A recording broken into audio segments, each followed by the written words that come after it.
Naozaj mi to slúbil a dohodli sme sa? Alebo som si to len domyslela.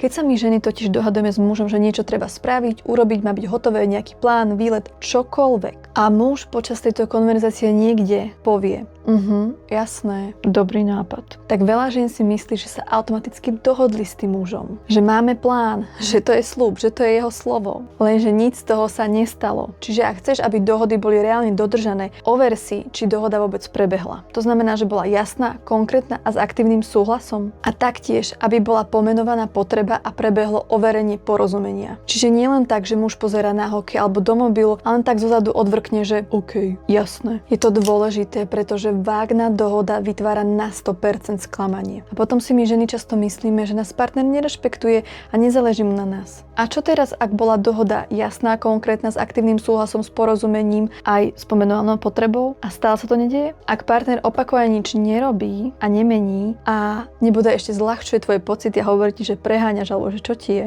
to už nie je nedorozumenie, to už je o niečom inom. A ak chceš vždy vedieť, ako to efektívne a rýchlo rozlíšiť, komentuj dohoda a ja ti to pošlem.